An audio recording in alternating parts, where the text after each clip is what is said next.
তোমার এত হতাশা কেন? তুমি নিজেকে হতাশায় রয়েছ কেন? আবু বকর বলছেন, দয়ার নবী গো, আমি আপনার মজলিসে বসে বসে অঝোর নয়নে কাঁদছিলাম। আর যখনই আমি বাড়ি চলে গেলাম, আমি বিবির সঙ্গে আনন্দে হেসে ফেললাম। তো আমার বিবেক আমাকে বলছে, আবু বকর, তুই এখনই নয়ন ভরে নয়নের জলে অশ্রুসিক্ত আঁখিতে আল্লাহর ভয়ে ভয়ে কাঁদছিলি, আবার এখনই তুই দাঁত বের করে বিবির সঙ্গে খিলখিল করে হাসছিস। এ আচরণ কেন তোর হয়? তাই আবু বকর বলছেন, নবী গো, আমি নিজেকে সন্দেহ করছি আমি মুনাফিক।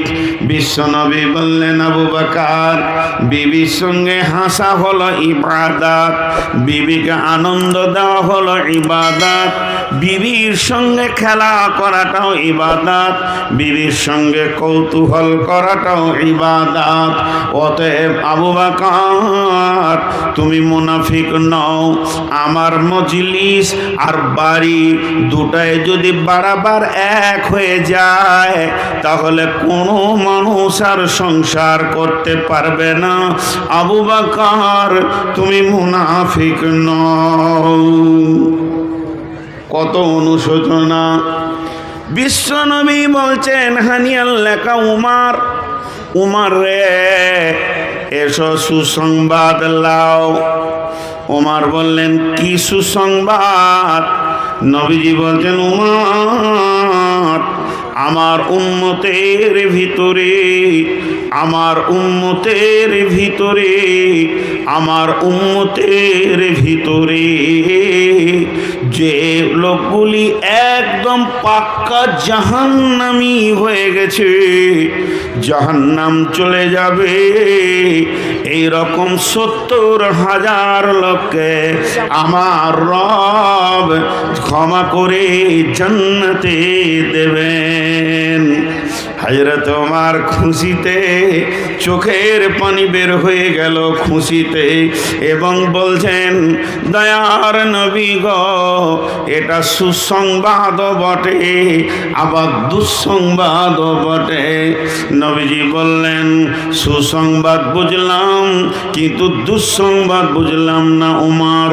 উমর বলছেন, নবীজি গো, আপনার যতগুলি উম্মত পৃথিবীতে আছে, তার মধ্যে ৭০,০০০, তার মানে গণনাই যেন কম হয়ে গেছে।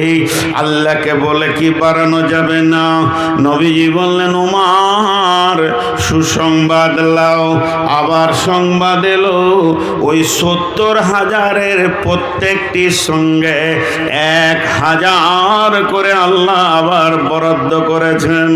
উমর বললেন, এটাও মনে হচ্ছে নবীজি আর একটা কি বাড়ানো যায় না? বিশ্বনবী বললেন, উমর রে, সে তার সঙ্গে আবার ১০,০০০ করে দেবেন, প্রত্যেকটির সঙ্গে ৩ বার বলা হয়ে গেল। হযরত উমর বলছেন, ইয়া রাসূলুল্লাহ, যদি আর একটু বরাদ্দ করা যায়। আল্লাহর নবী বললেন, উমর, শেষ সুসংবাদটা নিয়ে নাও। জান্নাতীরা জান্নাতে, জাহান্নামীরা জাহান্নামে, জান্নাতীরা জান্নাতে, জাহান্নামীরা জাহান্নামে। কিয়ামতের ময়দান গুটিয়ে যাবে, আরশ গুটিয়ে যাবে, সিংহাসন গুটিয়ে যাবে, জাহান্নামীরা জাহান্নামে কষ্ট পাবে। এই অবস্থায় আমার রব তার ২খানা হাতকে জাহান্নামের ভিতরে ভরবেন, আর এই রকম করে মুষ্টি করবেন। এই রকম নয়, এই রকম নয়, এই রকম নয়, এই রকম নয়, এইভাবে ধরবেন, আর ৩ মুষ্টি বের করে তাদেরকে গোসল করিয়ে আপনার আবে হায়াতে তাদেরকে গোসল করিয়ে আমার রব 3 মুষ্টি জান্নাতে দেবেন। উমর রে, ওই মুষ্টিটা এমন হবে যার ভিতরে কালেমা ছিল, ঈমান ছিল না, শিরকের ময়দানে পা দেয়নি, ওই লোকটা ওই মুষ্টির ভিতরে চলে আসবে। এবার উমরের ভাষাটা শুনেন, উমর ডুকরে কেঁদে উঠলেন খুশিতে, আর বলছেন, ইয়া রাসূলুল্লাহ, আপনি দোয়া করে দেন আমি উমর যেন আল্লাহর মুষ্টিতে চলে আসতে পারি। অনুসূচনা কি ছিল? আমি একটা জায়গা নিয়েছি, গোটা ঘটনাটা শোনানোর একটাই উদ্দেশ্য, যার ব্যাপারে রসুল বলছেন লাউ কানা বাদি নবিয়ান, আমার পরে যদি কেউ নবী হতো কানা লাহু উমার, সেটা উমার হতো। তাহলে ওই লোকটা আবার বলছে, ইয়া রাসূলুল্লাহ আপনি দোয়া করেন যেন আমি মিষ্টির ভিতরে চলে আসতে পারি। তার অনুশোচনাটা কি ছিল? নিজেকে কি ভাবতো? নিজেকে কত হিয়ানত ভাবতো, কত হেকারাত ভাবতো। আর আমরা দোয়া তো সবটা জানি না, নামাজটা রুকু সাজদা কেমন করতে হবে আমার জানা নাই, এবং কোন জায়গায় কোন দোয়া পড়তে হবে সেটাও জানা নাই। 70 বছর নামাজ পড়ছি, কমপ্লিটলি নামাজের বিষয় বুঝি না, অথচ উল্টা পাল্টি ডাডা মাডা ভাঙা চোড়া দোয়াতে নামাজ পড়ে মসজিদ থেকে যখন বের হচ্ছি তো বুকটাকে পাঠান পাড়া করে নিয়েছি, দিয়ে বলছি অমুকের বেটা নামাজ পড়ে না, ও জান্নাত যাবে বলে মনে হয় না, ফাইসালা দিচ্ছে ও, এইখানে লাগাও, আমার সোজা লাগাও, যাও দিকে যাও, একদম দাঁড়াবে না আমার সামনে, এই 4টাকেও সরাতে হবে যে পজিশনে দিয়েছো তোমরা, আর কোনো দিন আমার সামনে এইভাবে দিবে না। আমি এগুলো পছন্দ করছি না।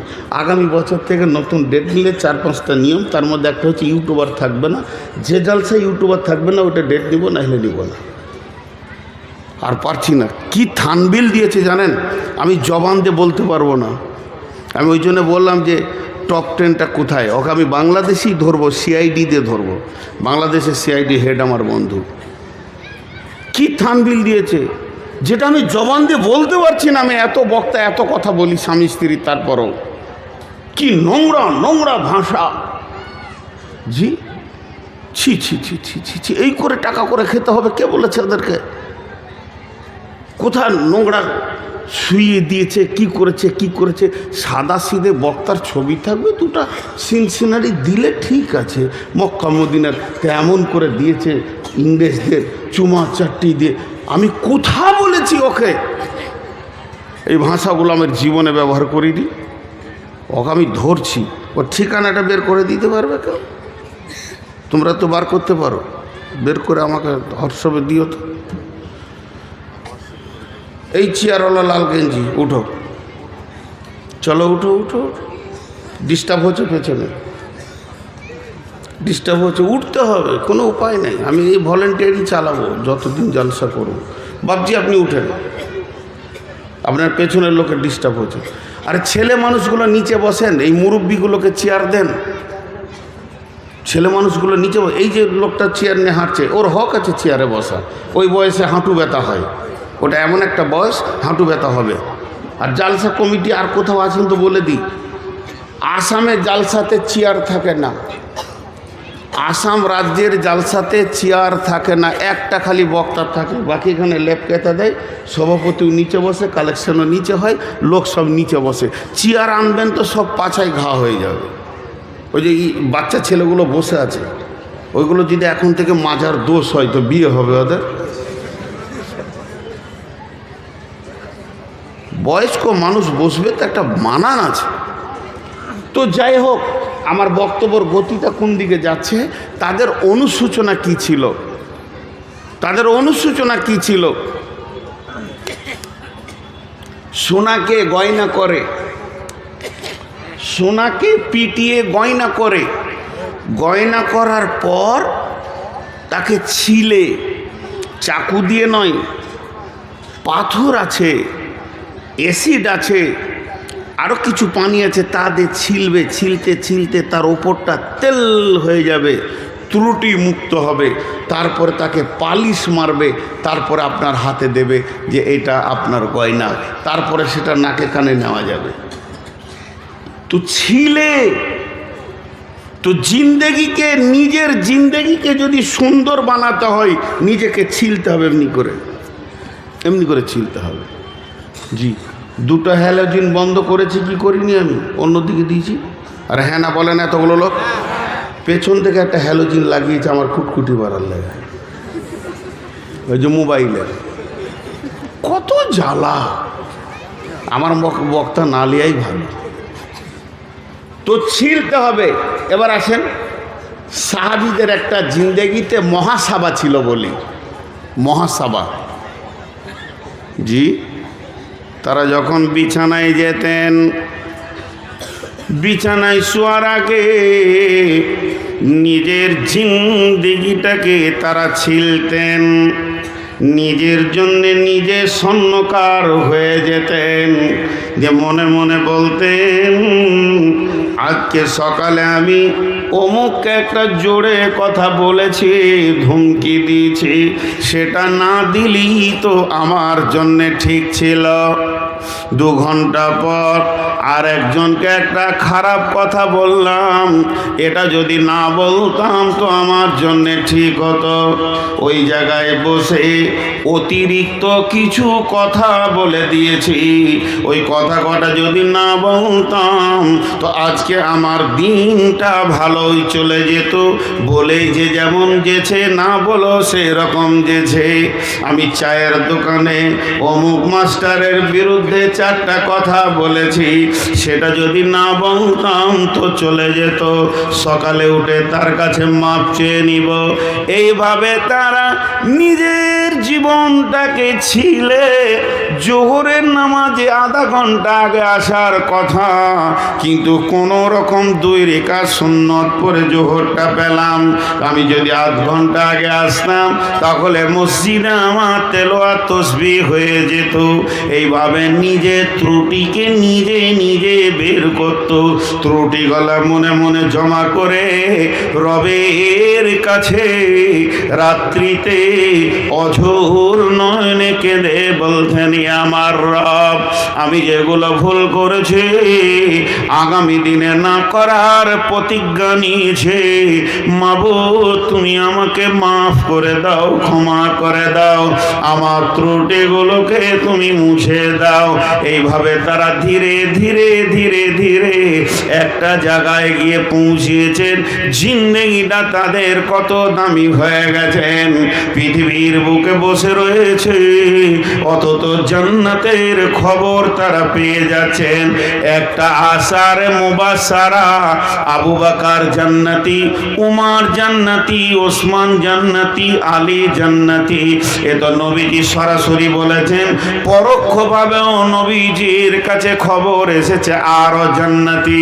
যেমন নবীজি বলেছেন, বদরি সাহাবী যারা বদরের প্রান্তে 313 জন দাঁড়িয়েছিলেন জিহাদের ময়দানে, তাদের আগের পিছের সমস্ত গুনাহ মাফ, তার মানে তারা জান্নাতি।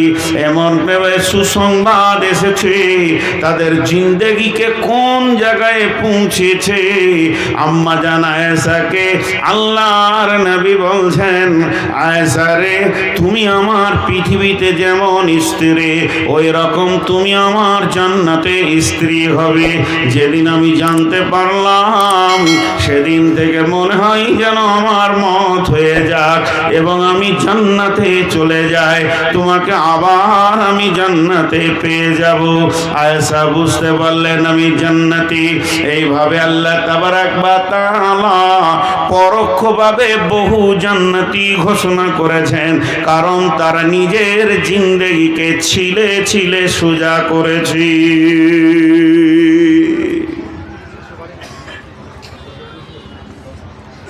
ছোট্ট একটি কথা আপনাদের সামনে এবার বলি। বাবরি মসজিদ, কালকে থানবিল বানাবে যে বাবরি মসজিদের কথা বলে ছিলে দিয়েছে একদম। একটা ইউটিউবারকে যদি দেখতে পাই তো কেস করে দম ছাড়িয়ে দেবো।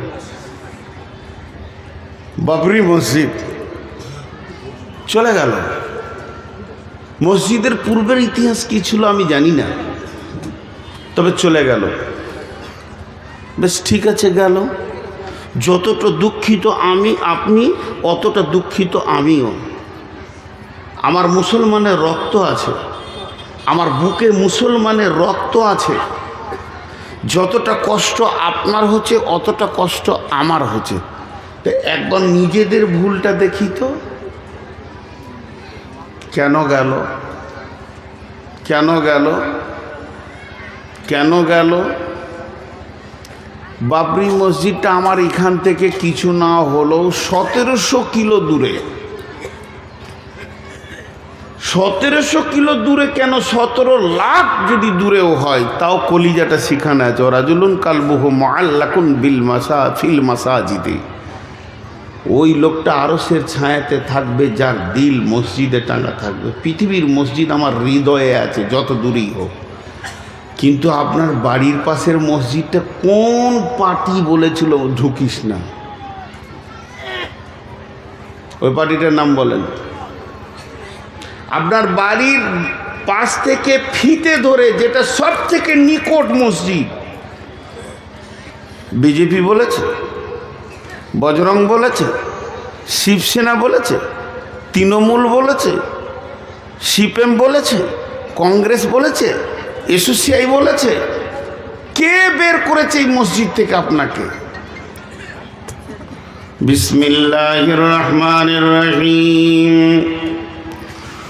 কুল ইন কানা আবাউকুম ওয়া আবনাউকুম ওয়া ইখওয়ানুকুম ওয়া আজওয়াজুকুম ওয়া আশীরাতুকুম ওয়া আমওয়ালুন ইকতারাফতুমুহা ওয়া তিজারাতুন তাখশাউনা কাসাদাহা ওয়া মাসাকিনু তারদাউনাহা আহাব্বা ইলাইকুম মিনাল্লাহি ওয়া রাসূলিহি ওয়া জিহাদিন ফি সাবিলিহি ফাতারাব্বাসু হাত্তা ইয়াতিয়াল্লাহু বিআমরিহি ওয়াল্লাহু লা ইয়াহদিল কওমাল ফাসিকিন।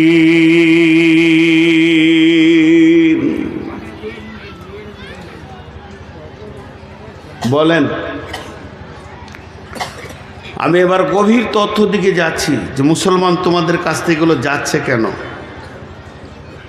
আল্লাহ বলে দিয়েছেন, কোরআন প্রতিদিন আপডেট হয়।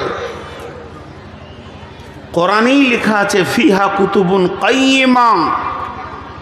এটা প্রতিষ্ঠিত কিতাব, যা কিয়ামতের পশ্চিম দিকে সূর্য ওঠা পর্যন্ত একই পাওয়ারে দাঁড়িয়ে থাকবে, যে পাওয়ারটা রাসূলুল্লাহ সাল্লাল্লাহু আলাইহি ওয়াসাল্লামের জামানায় ছিল।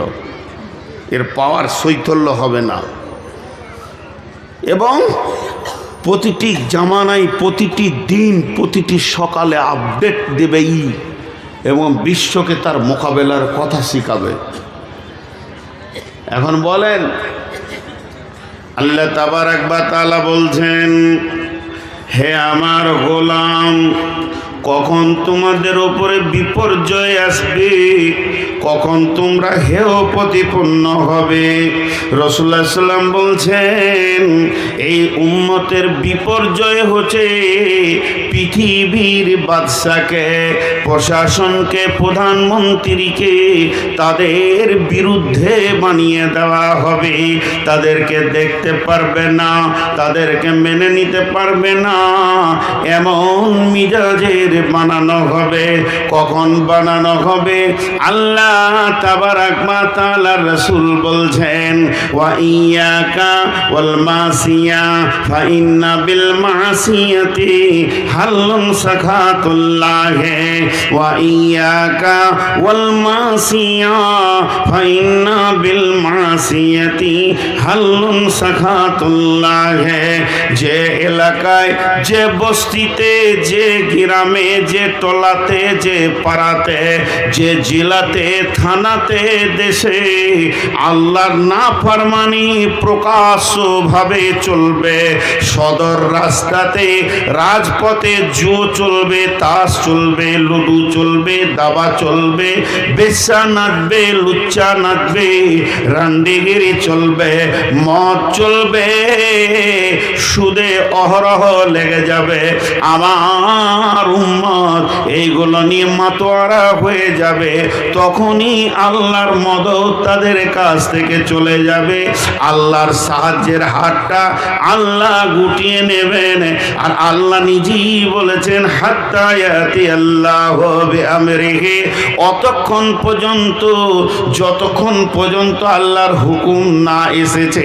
আল্লাহু লা ইয়াহদিল কওমাল ফাসিকিন, আল্লাহ এই ফাসিক বেঈমানদেরকে হেদায়েতের রাস্তা দেন না।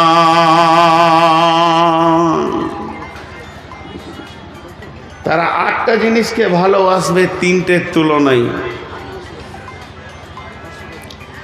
8টা জিনিসকে নিয়ে মাতোয়ারা হয়ে থাকবে 3টের তুলনায়। জি, আবার বলছি 8টা জিনিসকে ভালোবাসবে 3টের তুলনায়। কোরআন থেকে বলছি। এখন একটা উদাহরণ দিব। একটা দাঁড়ির 2টা পাল্লা। এক পাল্লাতে ওই 1 গ্রামের বাটখারা, 1 গ্রাম ছোট্ট 1 গ্রামের বাটখারা 8টা রাখা আছে। তো আর ওজন হলো 8 গ্রাম, 10 গ্রামও হয়নি। আর একটা পাল্লাতে কুইন্টলের বাটখারা 3টে রাখা আছে। এরা গণনায় 3টে, এরা গণনায় 8টা। গুনতিতে বাম পাল্লাটা বেশি, গুনতিতে ডান পাল্লাটা কম, কিন্তু ওজনে কে বেশি? জোরে বলেন। 3টে। তো ওজনে যে 3টে বেশি এটা বলবে কে? তার নাম কি? কাঁটা। কে বলবে? কাঁটা কোন দিকে ঝুঁকবে? 3টের দিকে না 8টার দিকে? 3টের দিকে কাঁটা যখন তোলা হবে পাল্লাটা, তা 3টের দিকে এমনি করে বলবে দেখ আমি ঠিক বলছি, এরাই বেশি। যদি কাঁটাটা 8টার দিকে ঝুঁকে, যদি ঝুঁকে, এখন ওই কাঁটাটাকে ইমানদার বলবেন না ফাসেক বলবেন? কোনটা বলবেন বলেন? কাঁটাটাকে আপনি কি বলবেন? ও বেঈমান না ইমানদার? বেঈমান। আল্লাহ ওটাই বলছে। তোরা একটা পাল্লাতে 8টা চাপা, আর একটা পাল্লাতে 3টি চাপা। 3টে মাল ডান পাল্লায় চাপা, বাম পাল্লাতে 8টা মাল চাপা। সে 8টা মালের নাম আমি বলছি।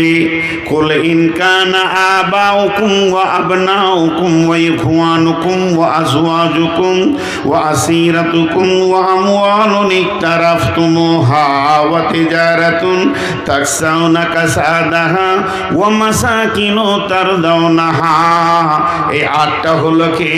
বাপের মহব্বত, সন্তানের মহব্বত, ভাইয়ের মহব্বত, বিবির মহব্বত, বন্ধু বান্ধবের মহব্বত। 5টা হলো সঞ্চিত মালের মহব্বত, যে মালকে তুমি সঞ্চয় করেছো তার মহব্বত, যে ঘরটা তুমি বানিয়েছো এই ঘরের মহব্বত।